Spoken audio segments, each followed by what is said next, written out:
Welcome back to another episode of the Rise Up Club. I'm your host, Sarah, and I wanted to talk a lot about the mind today.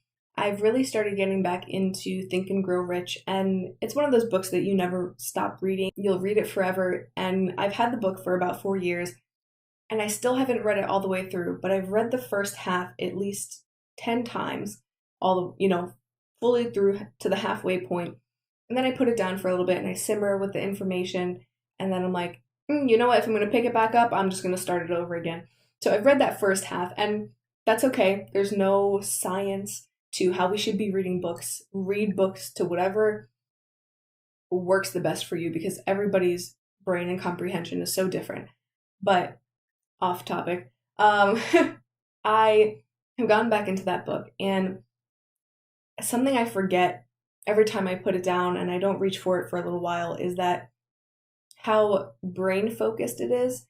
And I think that's something that I have always been a science oriented person, and that drives me a little more than anything else, is to have a logical understanding of things. My brother, on the other hand, has always been very he's like my self-development partner in crime, and we talk about these things together, and he's that consultant in my life for me, and we can talk about ideas all day long. And he's a lot more spiritually based. And so, but regardless of what is more in alignment with you and how your comprehension works the best, the way that we learn and the way that we develop new habits is to understand the way that our minds work. And last week I did a podcast. My last podcast was not about affirmations, but they were affirmations. So it was a pretty short one, and I kind of just talked and I gave a whole bunch of statements. And instead of saying I said you, so you heard it as though I was telling you this about yourself. And for you, you would take those statements that were applicable, that you liked and wanted to program in your mind, and say them back as I. And I was a little like, damn, I should have talked about this in that episode, but I wanted it to be kind of short and sweet, and I didn't want you to have to skip through stuff if you're going to go back and listen to it multiple times. But I wanted to talk about why affirmations are even a thing. And a lot of people have either accepted it or rejected it at this point, and it's not a new term. It's something that we've heard about for a long time. And it does feel a little silly in the beginning to look yourself in the mirror and make these statements to yourself and do it every day. And maybe you don't see the result right away. Maybe you don't actually believe it. And that's where the blend between the logical and the spiritual and the faith side of things come in. And that's why I mentioned Think and Grow Rich, because within the first 5 chapters, he talks about faith, and he talks about desire, and he talks about organized planning and making things happen. And he talks about autosuggestion. And autosuggestion is one of the biggest things that I want to talk about today, and those reprogramming agents. So the biggest thing, and we could tie this back to believing in the affirmations and undoing the things that we've been told our whole lives, or the things that we've picked up along the way.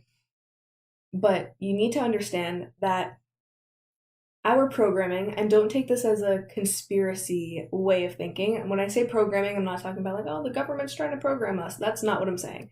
What I'm saying is everything that happens around us, we absorb. We are human sponges. We take everything in, and we have all these different senses. And that is something that Napoleon Hill talks about in the book, is that our programming is done through our 5 senses.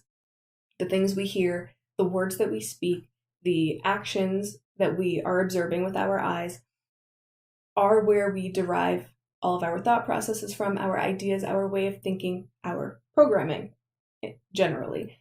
So how do we control that, right? Because from the second we became conscious beings, which was when we were born, we have been programmed. And maybe you weren't programmed with bad stuff, but I think at some point or another, we have picked up a bad programming and a bad way of thinking.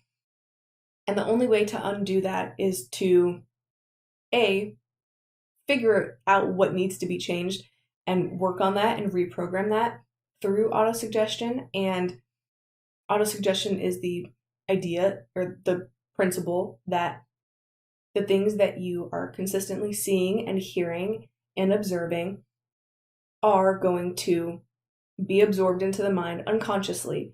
And that has been, I suppose, the biggest problem, is that everything since we were born has been absorbed unconsciously. Once you realize that you are responsible and you are capable and you are allowed to, this is your permission to reject things at will that you don't agree with, that do not serve you, that are not productive to your mindset, to your way of thinking, to your success, to your goals, to building the empire that you dream of. When you realize that you are allowed to reject things, your whole world is going to change. And that is the biggest shift of all, because think about when you're hanging out with your friends, right? And we all do, and we poke fun and we tease each other and we call each other silly names. And sometimes it goes a little far and you go home and you're like, wow, that bitch really called me that. And then it becomes this whole big thing that it wasn't meant to be, because your subconscious mind is always working. It never, ever, ever, ever, ever for a second, for a millisecond takes a break. It is always on, it is always going, and it is always absorbing. And then it's going to place those ideas and thoughts wherever it needs to be in the mind, or wherever it thinks it needs to be. So maybe you went home after hanging out with your friends, after someone called you a name or made a joke at you, and you're like, wow, that bitch called me this and whatever. And now it becomes a part of your identity. And now when you look in the mirror, maybe she called you big head. And I'm just giving a silly example, but maybe it was something like that. Maybe about your appearance. Now you're looking in the mirror and you're like, how can I part my hair differently so that my forehead looks smaller? Because she called you big head.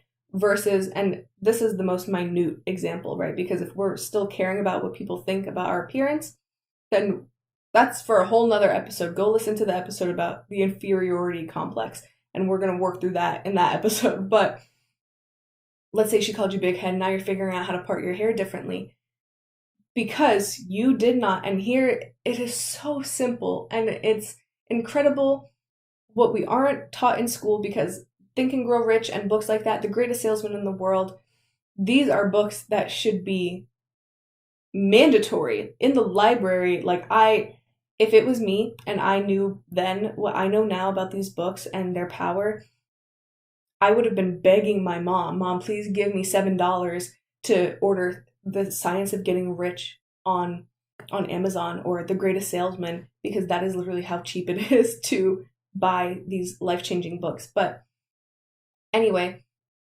you instead could have said nothing out loud, nothing to your friend. Don't let her know that, unless you feel like it, because, and I have that relationship with my friends where we openly communicate, like, hey, I didn't really like that. It came out a little rude, and like that actually kind of hurt my feelings, and we'll apologize to one another, and we're all receptive to that. But you have to have the right friend group for that. And that's a whole nother episode too.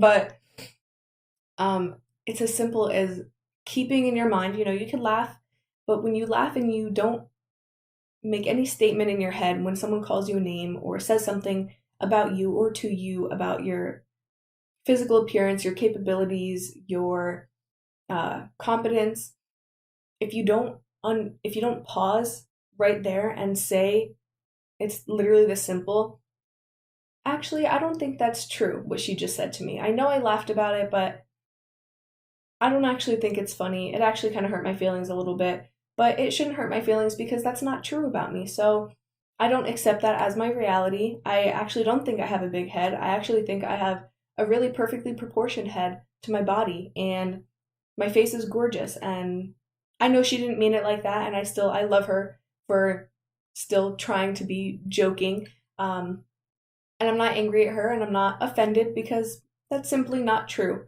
And I love the way that I look. And then cut scene back to reality. It's as simple, and it doesn't even have to be that long. It can be really, and as you start to practice that, you start to get really, really good at doing those things so briefly and just being like, that's not true. And maybe you don't need to, right? Because you have worked so hard at this point to program yourself with all the right things, so you have a strong belief system about yourself or about the world and about the universe and whatever that might be, and you're having a conversation, maybe you don't have to go through all those words in your head and just say, that's not true. And your unconscious knows what you actually believe is true. And so there's no room, right? That talk about it's not even in one ear and out the other. It didn't even enter fully when somebody says something negative to you because you are just that good.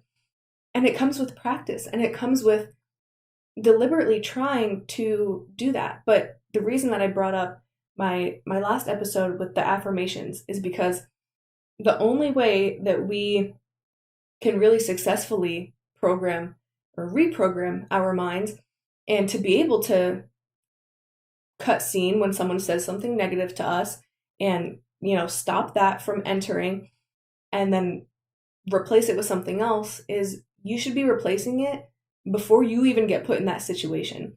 You should be consistently practicing those beliefs and looking at them. And here's where the autosuggestion comes in. And it's something that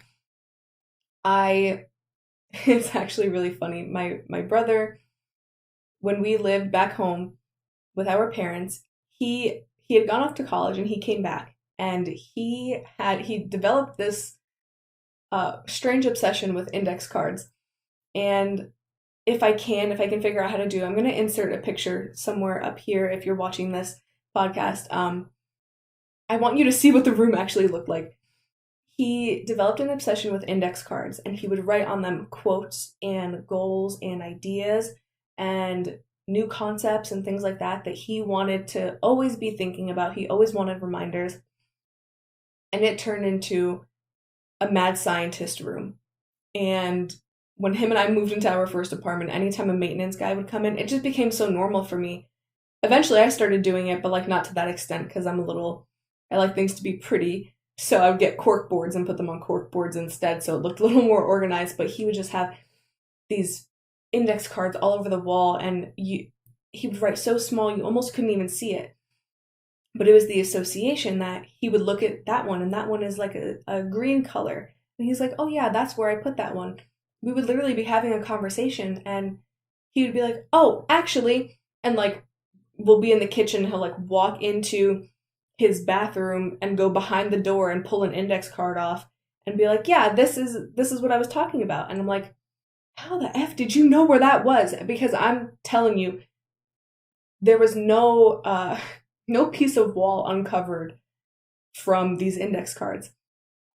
And then as he got into the books and realized it doesn't need to be this extreme, but just until it becomes really programmed, it's good to have it up and leave it open and leave it out to see, because that is where the unconscious programming comes from. And even if you're not reading the words on the index card, or maybe you have, a vision board and maybe you don't actually deliberately study it every day, but you know what's on that vision board because you're the one who put it there. You know what's on that, maybe that painting, the quote, the motivational quote that's on that painting because you purchased it.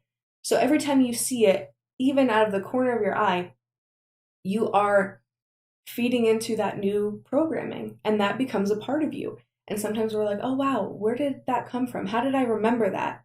Right? Same with listening to songs. You listen to a song enough times, you're going to remember every word. And we have this endless resource of songs in our heads from when we were young. You could put a song on that I haven't heard in 15 years, and I could probably still sing every word to it because it is so unconsciously ingrained into my brain, but it is about repetition of the right stuff. And that is where your new programming comes from. So keep in mind that even if, it doesn't need to be to that extreme like my brother did with all the index cards, and I love telling that story because it's freaking hilarious. Eventually he worked it down into binders, and he would get binders people use for extreme couponing, with the little slits in the pages, and he'd put them in there. But it's simply trying to put a new way of thinking in your head intentionally. So versus waiting until you're put in a situation where someone says something to you or has a negative attitude about something, you don't have to so strongly in your head be like, and focus so harsh and be like, oh my God, no, that's not true. I need to not accept that. I don't claim that energy. If you're doing the work at home and you have maybe a few index cards on the wall with your goals and with new ways of thinking and with quotes, you are doing the prerequisite work. So eventually you don't have to think so long and hard about it and what to put back into your mind when you're rejecting what somebody else is saying to you. And here comes one of the most revolutionary things, I suppose, that I have picked up in my self-development journey is listening to things. And audiobooks are so important, and speeches, and you've probably heard me 1,000,001 times talk about Earl Nightingale, whether it was on here, on this podcast, or on TikTok, or in a conversation if you know me personally. If you know me, you know Earl Nightingale, or at least you know his name. I listen to him every single day. Every morning I listen to the same, I alternate sometimes between the two, but I listen to The Strangest Secret, which is also a book. It's very, very small. You could read it in one sitting, very thin, and Lead the Field, which is over an hour long, but The Strangest Secret is like a 31-minute video on YouTube. And it's got everything you need to know. Everything about your reprogramming, everything about success, everything about constructive way of thinking, and a positive mindset, and having a positive mental attitude, and all of those things. And I get into this with people, pretty constantly. I'm a hairdresser by day, so I talk to people all the time, and people love to complain, it's a part of my job, right? Like, I go to work, and sure, I'm doing someone's hair, but also I'm their built-in therapist. Excuse me. And people love to complain. And it's funny because I've had some clients for, over 3 years now, and I used to just be like, oh man, right, that freaking sucks. And I would feed into it. And now I'm like, yeah, but why are we focusing on that? Why are we thinking like that? Stop talking to yourself that way. And some of my clients have even acknowledged it and noticed that shift. Why? Why has that shift happened? Because I listen to the same shit all day, every day. Because it doesn't matter what the goal is.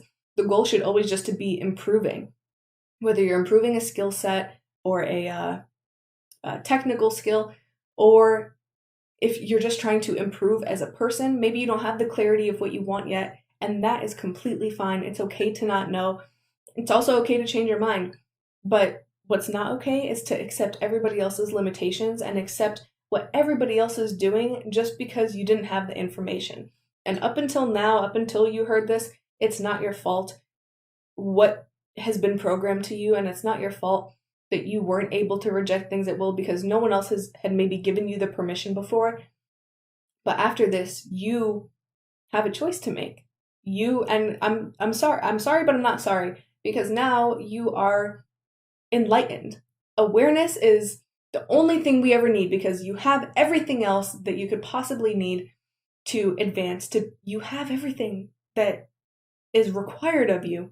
You just needed the awareness, and here it is. You had the faculties this whole time to administer the proper programming and the positive way of thinking and the belief and the faith that your goals are meant to happen. And the reason in the beginning of this episode I mentioned my brother is a lot more faith and spiritually driven, and I'm a little more logically driven in a sense. I was always a little bit more of the rule follower. He was a little bit more of the free spirit, and like, if I can't work for myself, then I'm not working for anybody. And he was always really like headstrong in that way. The reason I bring that up is because after listening to things like Lead the Field and The Strangest Secret, and even just listening to motivational speakers, if maybe the formality of Earl Nightingale is a little hard for you in the beginning, I totally get that. It is a lot to listen to, a voice from the 1950s, 60s, and he can be a little bit monotone sometimes. Maybe start with listening to just motivation, but I've become a person of faith over these years of consistently listening to stuff and consistently reading the chapter on faith in Think and Grow Rich. And he has also become more logical in his way of thinking and not just faith driven. Faith is super important, but also to realize that things don't happen unless you act on them. I've always been like, hey, the product's good, just put it out there. And he's like, no, but is it perfect? And I'm like, you're never gonna freaking know if you don't put it out there for somebody to see it. Let them give you feedback. If it sucks, then they're gonna tell you, or they're not gonna buy it, and that'll tell you what you need to know. So there is a fine balance between the two. But the only way that you change or adopt or add to, because sometimes it's not about eliminating an old way of thinking or a way of thinking and replacing it with something better. Sometimes just adding to the repertoire. I can never say that word. Repertoire? Correct me if you know how to say that. But adding to that of good stuff. Just listening to good stuff. Put good stuff up on your walls. Put good stuff in the back of your phone case. It's a huge hack for me. I have a clear phone case on my phone all the time. I never get a phone case with color. And sometimes I'll get a fortune cookie that's like the perfect, I just need to see that every so often. And I put that back there. Or I put, on a little tiny ripped off piece of paper, my goal, or something that I need to hear these days. Now on iPhones, if you have an iPhone, then you know what I'm talking about. On your lock screen, you can have multiple pictures where every time you lock your phone and reopen it, your lock screen photo is something different. Maybe have one be a picture of you and your boyfriend or you and your girlfriend, and the other one be a screenshot of your goal or a picture of you maybe you did something one time, like I gave a speech in Georgia. I went to Atlanta. I live in Florida. I went to Atlanta to give a speech, and I need more of that. I love that. I love talking. I love inspiring people. It was one of the biggest leaps I've ever taken in my life. One of the scariest shit I ever had to do. And I have a screenshot of me standing up on the stage on my lock screen. Because what does that do for my mind? It tells me, Sarah gave a speech. Sarah is a speaker. It's so simple. Sarah is a speaker. That's what that tells me. So every time I see that, I identify with that. Wow, Sarah is a speaker.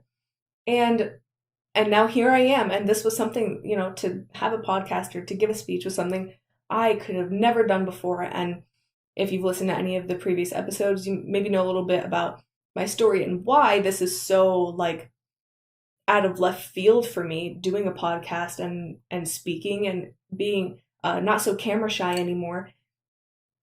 But these things have developed because I have intentionally developed them. I have taken the time to fill out goal cards and put them up on my wall. I've taken the time to curate my lock screen accordingly. I've taken the time to set the goals and then continuously work on them. And while we're on this topic, in the beginning, I said I wanted to talk about the brain part of self-development, your reticular activating system, your RAS. I want you to think about maybe you, and my boyfriend is now starting to see this. One of my dream cars, I absolutely love the Land Rover Defender. I'm not super clear on which model yet because there's a couple different ones. I want it in black with a brown leather interior. That's a goal that I've had set for years now. And it's something I'd kept to myself for a long time. After I told my boyfriend about it, he's consistently sending me photos of Land Rovers on the road. There's not a sudden influx of Land Rovers. And he started doing this a couple years ago after I shared that goal with him. And the same with me. Until I set that goal, I was it was a rarity to see one. And then I started seeing them all the time. They aren't all of a sudden just coming out of the woodworks. They've been there the whole time. It took you determining that was important to you for the universe to start showing you more of it. They've been there. You just haven't noticed it. That's what the reticular activating system does. Now, I want you to take that concept and apply that to your goals, because as soon as you set one goal, another one for me is I want to open a chain of cafes someday. I have the name, I have the color scheme, I have the decor, I built the menu. We're getting there, guys. We're getting there. We're going to start with a coffee truck. But, and I already talked to the girls on TikTok, the Two Sisters Coffee Co. So, I wanted some of their guidance and they gave me a little advice, which was really awesome. But So, a little side note, that's how you make things happen. You ask people who have done what things that you want to do. You ask them for advice, and it makes it feel a little more real because when you talk to them, you're like, holy shit, you're just a human. And it makes it feel realistic for you because why, if they could do it, then you could do it, right? So, anyway, that's a huge goal for me. Anytime I walk into a Starbucks now, after I've set that goal, after I look at it every single day, I have a photo album in my phone of things that I want, and I look at this goal and I think about the goal consistently. I write about it, it's up on my wall. Every time I walk into a Starbucks, even that's not what I'm there for. Sometimes I'm not even just walking there to get coffee. I'm like having coffee with my boyfriend, or I had a meeting with somebody, and my brain cannot stop thinking, wow, I would not do it like that. My RAS is constantly looking for things to take and well, really just that, things to take away from that experience, because I've defined the goal, I've set the goal, I see the goal constantly, whether it's something I'm deliberately looking at on my wall or in my journal or in my phone, or it's just something that I pass by and I know what's on that paper. So it's feeding into the mind consistently. Every time I go in Starbucks, I'm like, wow, I wouldn't do it like that. So I'm constantly generating new thoughts because I have decided that that was important to me. I made it a priority to be somewhere that is going to auto-suggest to me whatever is on that piece of paper or whatever is in my phone notes or in my journal or on my lock screen. And now every time I go in there, I'm like, and one of the biggest things is I hate that they have blended drinks and they don't blend them in the back. Because if I'm there having a meeting, having an interview, I'm trying to do work, trying to have a conversation, a first date, whatever it is, and they're making vanilla bean frappuccinos, nothing bothers me more than that. So when I open my coffee shop, it's going to be nice and quiet. We're going to have some good vibe music in there. And there's either going to be no blended drinks or the blended drinks are going to happen in the back. But these are things that I've picked up because my RAS is searching.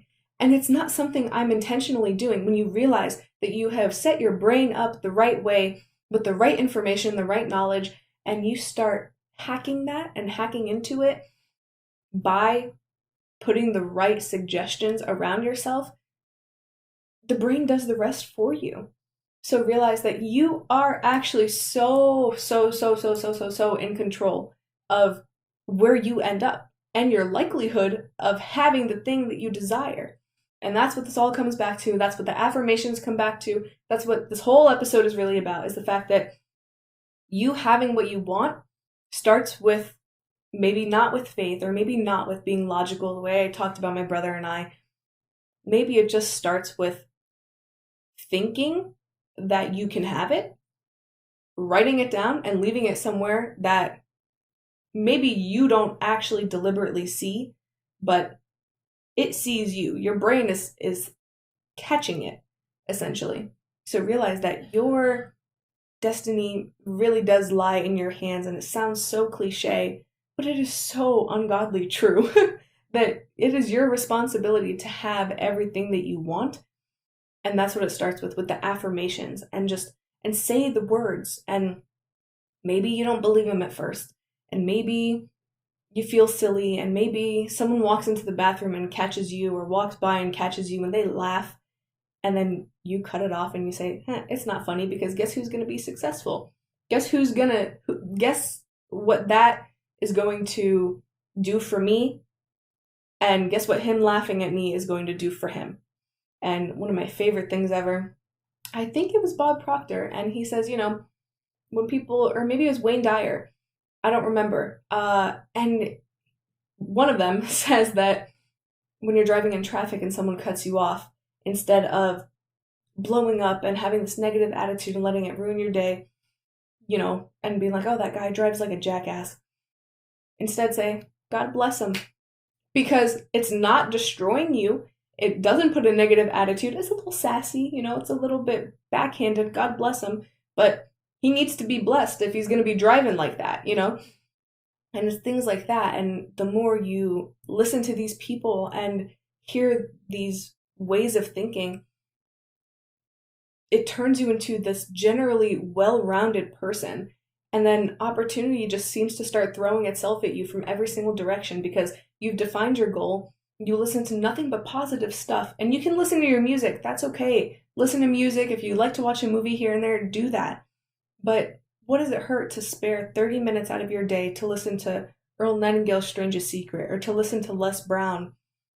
And Les Brown's freaking hilarious. So if you don't know where to start and who to start with listening in terms of some of the greats who have the best advice, listen to Les Brown. He was the first speaker I ever listened to. And from him, I heard him one time talk about a book by Og Mandino, The Greatest Salesman in the World. And that day I bought it. And my brother and I had talked about it because he introduced me to Les Brown, or introduced me to listening to him. And then I actually got to meet Les Brown when I took his program, which was really awesome. But we talked about it and we both bought the book, finished the book in one day because the thing literally fits in your back pocket. And if you're a girl or woman, you know that they make those pockets freaking small. That's how small this book is. It could fit in your back pocket. I read it in one day. I didn't put it down for 10 months. And then when I was done, I started it over again. And then I kept doing it because there's a little assignment in that book. But this is how you develop a strong mental attitude and a positive way of thinking. And this is where your paradigm shift starts to happen. When you start to really hear what these guys are saying, or girls like Abraham Hicks, Mel Robbins, some of those amazing female speakers too. When I say these guys, I'm talking about generally all these people in the self-development industry. It sounds so cliche about working on ourselves and growth, and it's all about the growth. It's not silly. This is the foundation of becoming anything. Whether you and I just so happen to fall in love with the self-development stuff and I chose to pursue this as my career path and as these are where all my goals lie, is in teaching this stuff and in encouraging this stuff. But this applies to anyone who wants to do anything monumental with their lives. And if you don't think that there's something monumental that you are capable of, that you want to do, just start listening to this shit. And I'm telling you that give it 3 months. Not even. It's going to happen way quicker than that. But give it 3 months. I guarantee you that you're going to have an incredible idea. Life-changing idea. And it's going to set this whole new pretense for the rest of your life because you decided, you know what, I just want to reprogram all the negative shit that's built up in my head from the second I was born. And I hope you choose to take that advice, and I hope that you really hear the words that I'm saying to you, because we can sit around and feel sorry for ourselves all day long that the things we wanted never happened, or pretending that we never even really wanted anything grand because we were afraid if we set the goal and we didn't attain it, then that would make us a failure. It all starts with this. These are the fundamentals. These are the principles, the laws. It's not up for debate. It's not an opinion. These are the laws of success and wealth and abundance. And take that term success as you will, but Earl Nightingale says that success is the progressive realization of a worthy ideal or goal. Meaning, and he gives all the examples, and one of them being, if a woman decides her biggest goal in life is to be a mother and to be a good mother at that, and she does that and attains that and accomplishes it, then she is successful. So, and just know that literally worst case scenario, and I say this all the time to people when they want to start something, or, you know, for example, working out. I have a friend and she's very nervous about people seeing her, very nervous about injuring herself and things like that in the gym. And I'm like, worst case scenario, maybe you don't lose weight. Worst case scenario, you don't lose the weight, but you feel really, really good.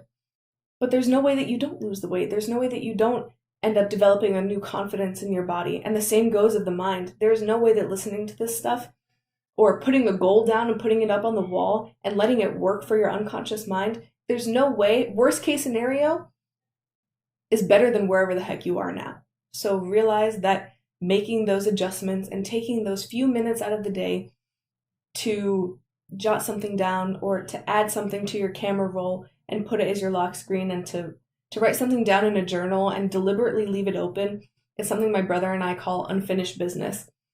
Leaving something there. Maybe you had an assignment or you had a deadline or you had an idea that you were working on. You left a question, like an open-ended question, and you couldn't quite figure it out. Or maybe you're trying to write a book and you have writer's block. Instead of closing the computer, you leave it open. So every time you pass by, it's a reminder that, okay, I need to generate an idea for that.